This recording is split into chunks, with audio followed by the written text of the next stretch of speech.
Hello, നമ്മുടെ business പൊളിയാതിരിക്കാൻ രണ്ട് problems നിങ്ങൾ സോൾവ് ചെയ്താൽ മതി.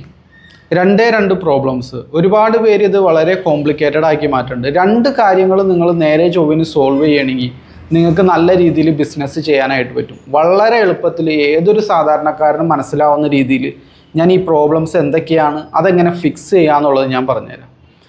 നിങ്ങൾ ആദ്യം മനസ്സിലാക്കേണ്ടത്, നമ്മുടെ ബിസിനസ്സിൽ നിന്നുള്ള ലാഭം എന്ന് പറഞ്ഞു കഴിഞ്ഞാൽ നമ്മളുടെ റവന്യൂ മൈനസ് എക്സ്പെൻസാണ്.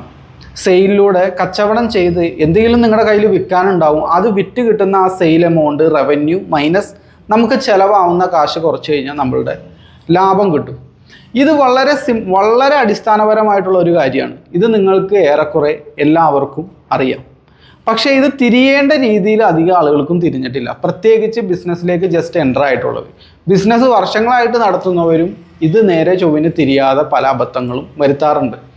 നിങ്ങൾ ചെറിയൊരു ബിസിനസ് സ്റ്റാർട്ട് ചെയ്യാൻ പോവാണ്, അല്ലെങ്കിൽ ഒരു ബിസിനസ് നിലവിലുണ്ട്, ഇത് നിങ്ങൾ കൃത്യമായിട്ട് കേട്ട് മനസ്സിലാക്കിയില്ലെങ്കിൽ, ഈ രണ്ട് പ്രോബ്ലംസ് നിങ്ങൾ വേണ്ട രീതിയിൽ അഡ്രസ്സ് ചെയ്തില്ലെങ്കിൽ ബിസിനസ് പൊളിയുമെന്നുള്ളതിൽ യാതൊരുവിധ സംശയവും വേണ്ട. ഒന്നാമത്തെ പ്രോബ്ലം എന്ന് പറഞ്ഞു കഴിഞ്ഞാൽ നമ്മൾ മനസ്സിലാക്കേണ്ടത്, ബിസിനസ്സിലേക്ക് മണി വരുന്നത് കൂട്ടുക, അതായത് ബിസിനസ്സിലേക്ക് വരവ് കൂട്ടുക. അതാണ് നിങ്ങൾ ഒന്നാമതായിട്ട് സോൾവ് ചെയ്യേണ്ട പ്രോബ്ലം. രണ്ടാമത് സോൾവ് ചെയ്യേണ്ട പ്രോബ്ലമാണ് ബിസിനസ്സിൽ നിന്ന് മണി ഇറങ്ങിപ്പോകുന്നത് മാനേജ് ചെയ്യുക. ഇൻക്രീസിങ് റവന്യൂ ഒന്നാമത്തത്, രണ്ടാമത്തത് മാനേജിങ് എക്സ്പെൻസസ്. ഇത് രണ്ടും നിങ്ങൾ കൃത്യമായിട്ട് മനസ്സിലാക്കുക എന്നുള്ളത്. ഒരുപാട് വലിയ ഫൈനാൻസിൻ്റെയും അക്കൗണ്ടിങ്ങിൻ്റെയും ഭയങ്കരമായിട്ടുള്ള കണക്കുകളോ കാര്യങ്ങളോ ഒന്നും തന്നെ നിങ്ങൾ പഠിക്കേണ്ടതില്ല. അത് ഈ ഒരു ബേസിക് മനസ്സിലാക്കിയ ആളുകൾ, നിങ്ങൾ ട്രഡീഷണലായിട്ട് വളരെ സക്സസ്ഫുൾ ആയിട്ടുള്ള ബിസിനസ്സുകാരുടെ തലയിൽ ഇതെപ്പോഴും ഉണ്ടാവും. ബിസിനസ്സിലേക്ക് വരുന്നതിനേക്കാൾ കൂടുതൽ കാശ് ബിസിനസ്സിൽ നിന്ന് ഇറങ്ങി പോകരുത്, ഇത് ഇവരുടെ തലയിൽ എപ്പോഴും ഉണ്ടാവും. നല്ല രീതിയിൽ വിജയിച്ച ബിസിനസ്സുകാരുടെ തലയിൽ നിങ്ങളെടുത്ത് പഠിച്ചു നോക്കിക്കോ അവരെ. ഈ രണ്ട് കൺസെപ്റ്റുകളാണ് നിങ്ങൾ മനസ്സിലാക്കേണ്ടത്. ഒന്നാമത് നിങ്ങൾ സോൾവ് ചെയ്യേണ്ട പ്രോബ്ലമാണ് ബിസിനസ്സിലേക്ക് മണി വരിക എന്നുള്ളത്. രണ്ടാമത് സോൾവ് ചെയ്യേണ്ട പ്രോബ്ലമാണ് ആ ബിസിനസ്സിൽ നിന്ന് ഇറങ്ങിപ്പോകുന്നതിനെ മാനേജ് ചെയ്യുക എന്നുള്ളത്. എപ്പോഴും വരവ് കൂടുതലും ഇറങ്ങിപ്പോകൽ ആ വന്നതിനേക്കാൾ കുറവുമായിരിക്കണം. വേറെ രീതിയിൽ പറഞ്ഞു കഴിഞ്ഞാൽ, വരവിൽ കവിഞ്ഞ് നിങ്ങൾ ചിലവാക്കരുത്. ബിസിനസ്സിൽ പ്രത്യേകമായിട്ട് നിങ്ങൾ ശ്രദ്ധിക്കേണ്ട ഒരു കാര്യമാണിത്. ഇനി ഒന്നാമത്തെ പ്രോബ്ലം എങ്ങനെ സോൾവ് ചെയ്യാം? ബിസിനസ്സിലേക്ക് ഇൻകം കൊണ്ടുവരണം. വന്നാലാണല്ലോ നമുക്ക് റവന്യൂ വന്നാലാണല്ലോ അതിൽ നിന്ന് നമുക്ക് ലാഭം എടുക്കാനായിട്ട് സാധിക്കുള്ളൂ. ഒന്നാമത്തെ പ്രോബ്ലം എങ്ങനെ സോൾവ് ചെയ്യാമെന്ന് വെച്ച് കഴിഞ്ഞാൽ, അതിന് നിങ്ങളെ ഹെൽപ്പ് ചെയ്യുന്നത് മാർക്കറ്റിംഗ് ആണ്. നിങ്ങളുടെ കയ്യിൽ എന്തോ വിൽക്കാനുണ്ട്, അത് വാങ്ങാൻ തയ്യാറായിട്ടുള്ള ആളുകളെ നിങ്ങൾ കണ്ടെത്തുക. ഏതെല്ലാം വിധേന എൻ്റെ ബിസിനസ്സിലേക്ക് കസ്റ്റമേഴ്സിനെ എത്തിക്കാം എന്നുള്ളത് പഠിക്കുക എന്നുള്ളതാണ് ആദ്യത്തെ സൊല്യൂഷൻ. ഇതിനുള്ള മാർക്കറ്റിംഗ് കൃത്യമായിട്ട് പഠിക്കുക, മാർക്കറ്റിംഗ് ചെയ്യുക.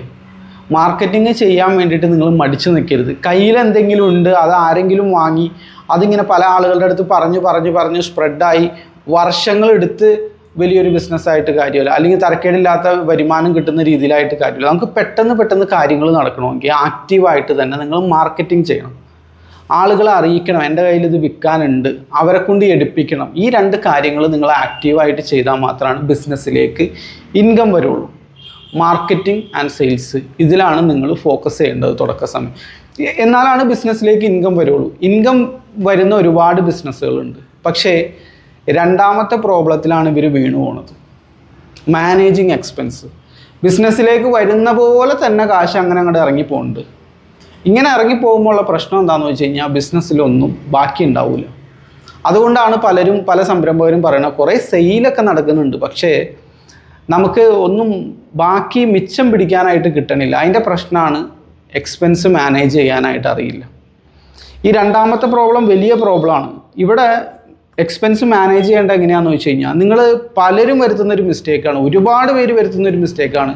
ബിസിനസ്സിലേക്ക് കുറച്ചധികം സെയിലുകൾ വരാൻ നേരത്ത്, നിങ്ങളുടെ ബിസിനസ്സിലേക്ക് കുറച്ച് കാശ് വരാൻ നേരത്ത്, ആ കാശ് ആ ഒരു സെയിലുണ്ടായ ഒരു സ്പൈക്ക് ഉണ്ടല്ലോ, കുത്തനൊരു കയറ്റം വരും. ഈ കയറ്റം കണ്ടുകൊണ്ട് പലരും അവരുടെ ബിസിനസ് ലൈഫിലും പേഴ്സണൽ ലൈഫിലും കുറേ എക്സ്പെൻസുകൾ ഉണ്ടാക്കാനായിട്ട് നോക്കും. വേറൊരു രീതിയിൽ പറഞ്ഞാൽ, കുറച്ച് സെയിൽ അങ്ങ് നടക്കുമ്പോഴത്തേക്കും വാഹനം ഒന്ന് പെട്ടെന്ന് മാറ്റാനായിട്ട് തോന്നും നിങ്ങൾക്ക്. അപ്പോൾ പുതിയ വാഹനം എടുക്കാനായിട്ട് തോന്നും. ഉള്ള വീട് കുത്തിപ്പൊളിച്ച് പുതിയ വീട് പണിയാനായിട്ട് തോന്നും. നിലവിലുള്ള സെൽഫോൺ മാറ്റി പുതിയ ഏറ്റവും ലേറ്റസ്റ്റ് മോഡൽ വാങ്ങാനായിട്ട് തോന്നും. ഇതൊക്കെ എക്സ്പെൻസ് നേരെ ചൊവ്വിന് മാനേജ് ചെയ്യാൻ അറിയാത്ത ആളുകളുടെ കാട്ടായങ്ങളാണ്. ഇങ്ങനെ വരുമ്പോൾ ഉള്ള പ്രശ്നം എന്താണെന്ന് ഞാൻ കൃത്യമായിട്ട് പറഞ്ഞുതരാം. നിങ്ങൾക്ക് സെയിൽ കൂടി, ഇപ്പോൾ ഉദാഹരണം നിങ്ങളൊരു ബിസിനസ് സ്റ്റാർട്ട് ചെയ്തു, 2 മാസം വലിയ സെയിലൊന്നും ഉണ്ടായിരുന്നില്ല. പതുക്കെ സെയിൽ ഇങ്ങനെ കൂടാനായിട്ട് തുടങ്ങി. നിങ്ങൾ ഇന്ന വരെ കാണാത്ത അത്രയും സെയിൽ ബിസിനസ്സിലേക്ക് കൂടുതൽ ഇൻകം വരണതായിട്ട് ഇങ്ങനെ ഒരു സ്പൈക്ക് അടിച്ച് ഇങ്ങനെ നിൽക്കുകയാണ്. അപ്പോൾ ഈ പോയിന്റിൽ വെച്ച് നിങ്ങൾ ഇത്ര നാൾ കാണാത്തൊരു ഇൻകം നിങ്ങൾ കണ്ടേക്കുകയാണ്. ഈ പോയിന്റിൽ വെച്ചിട്ടാണ് പല ന്യൂ ബിസിനസ് ഓണേഴ്സും മണ്ടത്തരം കാണിക്കുന്നത്. അവർ ആ എക്സ്ട്രാ വന്ന പ്രോഫിറ്റ് എല്ലാം എടുത്തുകൊണ്ട് അവരുടെ നേരത്തെ പറഞ്ഞ പോലെ ബിസിനസ് ലൈഫിലും പേഴ്സണൽ ലൈഫിലും മാറ്റങ്ങൾ വരുത്താനായിട്ട് തോന്നും. കുറച്ചും കൂടിയും വലിയ ഓഫീസ്, കൂടുതൽ എക്സ്പെൻസീവ് ആയിട്ടുള്ള ഫർണിച്ചറുകൾ, അങ്ങനെ പല എക്സ്പെൻസുകൾ നമ്മളുടെ ബിസിനസ് ഓണേഴ്സ് വരുത്തും. ഇനി പേഴ്സണൽ ലൈഫിലേക്ക് പറഞ്ഞാൽ ഞാൻ നേരത്തെ പറഞ്ഞ പോലെ പുതിയ വാഹനം, പുതിയ സെൽഫോൺ, ഇനി അത് അഫോർഡ് ചെയ്യാൻ പറ്റാത്ത ആളുകൾ ഈ സെയിലുണ്ടല്ലോ, ഇപ്പോൾ സ്പൈക്ക് അടിച്ച് ഇങ്ങനെ നിൽക്കുക. ഈ സെയിൽ എന്നെന്നും ഉണ്ടാകും, വരാനിരിക്കുന്ന മാസങ്ങളിലും ഉണ്ടാകും. വരാനിരിക്കുന്ന കാശ് മുന്നിൽ കണ്ടുകൊണ്ട് ഇപ്പോഴേ അവർ സ്പെൻഡ് ചെയ്യാനായിട്ട് തുടങ്ങും.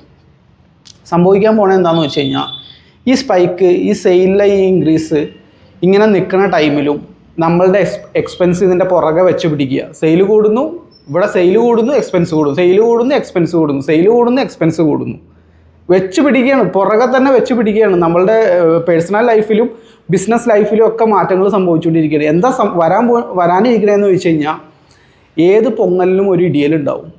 അപ്പോൾ ഇതിങ്ങനെ സ്പൈക്ക് അടിച്ച് നിൽക്കാൻ നേരത്ത് പെട്ടെന്ന് ബിസിനസ്സിൽ എന്തെങ്കിലും ഒരു പ്രതിസന്ധി വന്നു കഴിഞ്ഞാൽ, അത് ഗവൺമെൻറ്റിൻ്റെ റൂളായിരിക്കാം, എന്തെങ്കിലും ആയിരിക്കും, ഒരു പുതിയ കോമ്പറ്റീറ്റർ ആയിരിക്കാം, അല്ലെങ്കിൽ നിങ്ങളുടെ ബിസിനസ്സിൽ ഇൻറ്റേർണൽ പ്രശ്നമായിരിക്കും. എന്തെങ്കിലും വന്നു കഴിഞ്ഞാൽ ഈ സെയിൽ അങ്ങനെ തന്നെ കുറയും, ഇടിയും.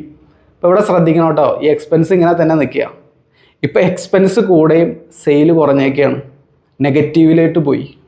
ബിസിനസ് പൊളിയാൻ വേറൊരു കാരണമല്ല, പച്ച മലയാളത്തിൽ പറഞ്ഞു കഴിഞ്ഞാൽ വരവിൽ കവിഞ്ഞ് ഇപ്പോൾ ചിലവ് വരെയാണ്. ചിലവാണ് കൂടുതൽ, വരവ് വളരെ കുറഞ്ഞു. അതായത് സെയിൽ ഇവിടെ നിന്നപ്പോൾ പ്രശ്നമൊന്നും ഉണ്ടായിരുന്നില്ല, അത് നേരെ കുറയാനായിട്ട് തുടങ്ങി. അപ്പോൾ അത് കുത്തനെ നേരെ അങ്ങ് ഇടിഞ്ഞു.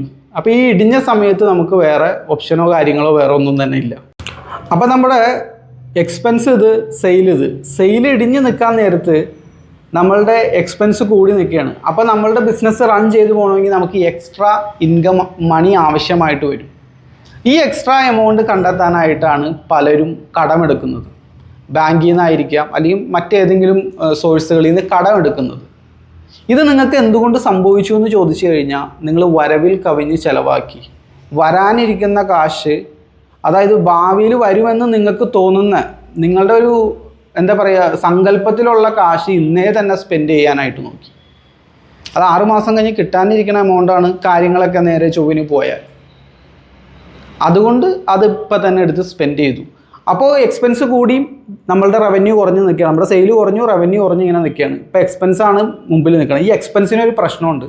സെയിൽ കൂടുന്നു, എക്സ്പെൻസ് കൂട്ടുന്നു, സെയിൽ കൂടുന്നു, എക്സ്പെൻസ് കൂട്ടുന്നു.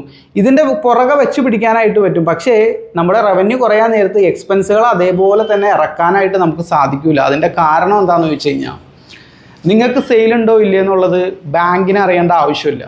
ചിലപ്പോൾ ചിലവർ എക്സ്പെൻസ് കൂടിക്കഴിഞ്ഞ് കഴിഞ്ഞാൽ നമുക്ക് ആ ബിസിനസ് റൺ ചെയ്ത് പോകണമെങ്കിൽ എവിടെ നിന്നും കാശ് എടുക്കണമല്ലോ.